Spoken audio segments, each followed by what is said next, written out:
at 5. You feel that, yeah? Jordan's dad has taken Ryan under his wing and is helping him develop his physique. Keep your style, right? Brian phoned me one day and said, right, it's time to train. And from then on I've been training, trying to keep out of trouble. Stick your bum out like you're a duck, like that position. That's better. You're still bending forward quite a bit, just so you like that.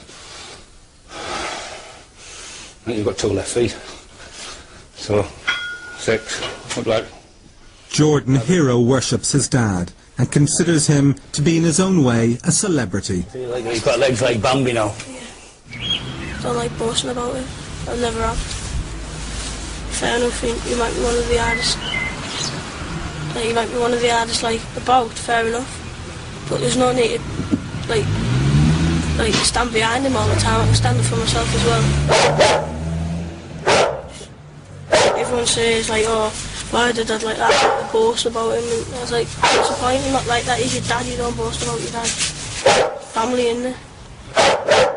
If you come here, just hypothetically speak, and you come to here or Jordan, I could make a phone call and within an hour you'd be shot dead. There's no quibs about that. I have no morals about doing it. If you tried to hurt my family, I wouldn't think twice about it.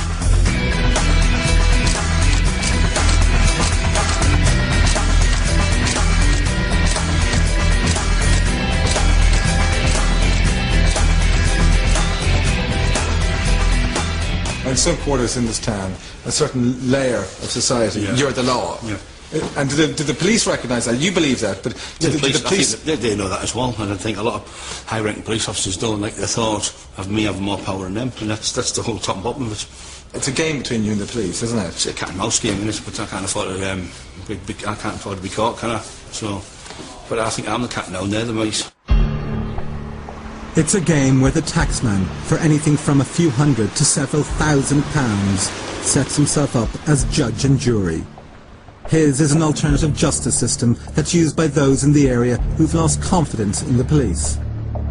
We had a break-in and I told Brian about it, and we've got CCTV up. By the time we phoned the police, the last time I showed the police it, they said that because the footage wasn't that accurate, you couldn't pinpoint the person. How long showed Brian it. How long did it take you to get it? It took them, what, less than half an hour. We looked at the footage. Brian said, I've seen him. We were on the corner and we got the lad and he compensated us for the window that he broke, which is brilliant. And the thing is, the kid didn't go to jail. After he got told, his mum come to me, the kid's mum come to me and said, oh, thanks for helping us, blah, blah, because I screamed. I said, I'll fucking smash you. I screamed. I wasn't going to hurt him. I just was only a kid, about 18. Yeah. And his mum said, that's the best way to do it, because you frightened him now and he hasn't been burgling and robbing like he was. So she said, you've kept him out of trouble. See, with all the lads around here, you just mention Brian's name and they know that Brian means business. Cockerill's future as a fighter, security consultant, extortionist and self-proclaimed one-man justice system can't last forever. So now he's looking to less dangerous activities. A lot of people have been paid off, as you see. We've got a big industrial area. British Steel, ICI, Wilton, things like that. And they get paid off. They might get £50,000 after working 30 years, 40 years, whatever. So they get paid off. So what they do is invest the money into cigarettes. They go abroad to somewhere like Belgium or Spain, buy the cigarettes for whatever price, £1.50 a packet. Come back here, they sell them for £2.50. You make £1 on a packet. And they might get 20,000 packets, which is 20 grand, you know. The money in the cigarettes is phenomenal money.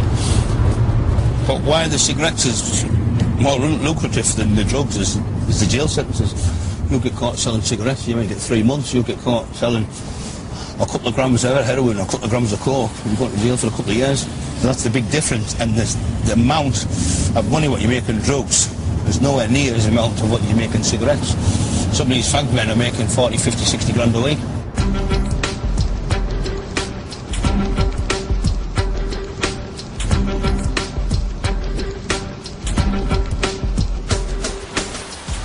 Hi, Kev. Hope you're keeping out of trouble. Yeah, down here. Good lad. Doing well, pal. In nearby Hartlepool, Brian meets with a group of mates. Keeping out of trouble. Can you just turn that off or just wait here while we go outside to see the mates again? You can't get this on camera. With the tax taxman, some secrets can never be shared.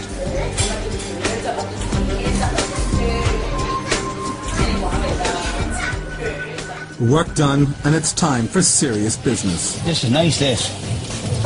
Sweet and sour chicken, a little bit of that. What a diet, you see. It's a seafood diet, everything you see, I eat. The taxman gets by on 6 meals a day, totaling 12,000 calories. Enough for 4 men. This is one of his favourite places. An eat as much as you can buffet, which Brian takes as a personal challenge. But he maintains he's not greedy. To be a prize fighter requires natural ability, training and heavy calorie consumption. When I'm doing the taxing, you've got to be able to fight, because sometimes you might go to a house, you might kick the door, there might be 10 lads in there, you might have to fight like yourself.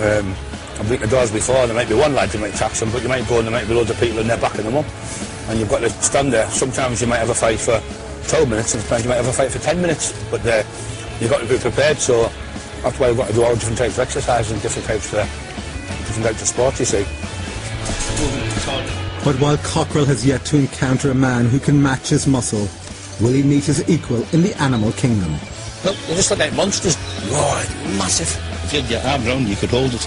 But once you push it down the other way, the pressure is unbelievable.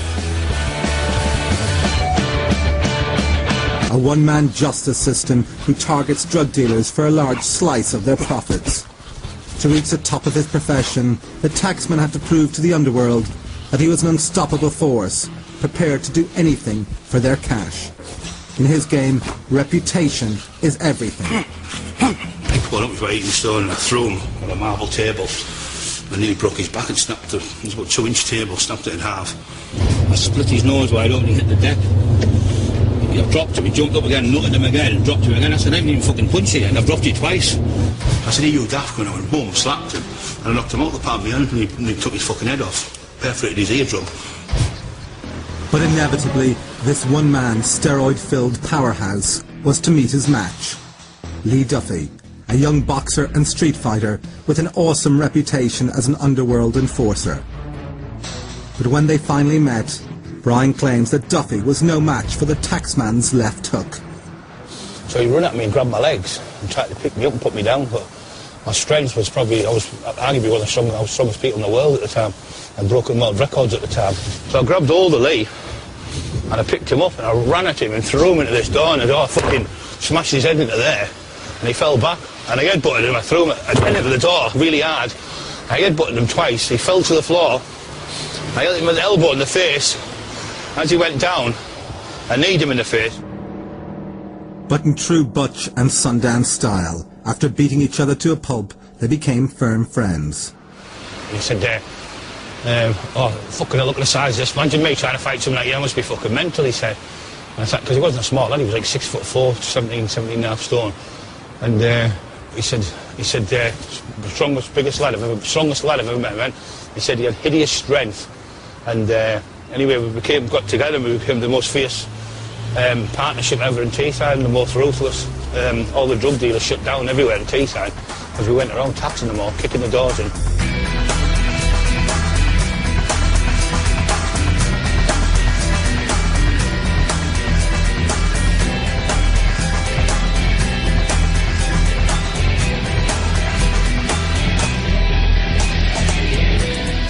The Duffy and Cockerill partnership inevitably made enemies. Before long, a price was put on their heads and a hitman was hired. Me and Lee were walking down the town and this lad had put a contract on and have us killed. Anyway, the lad was going to have me shot, and anyway we kidnapped him, took him to this point here, took him down the gare there.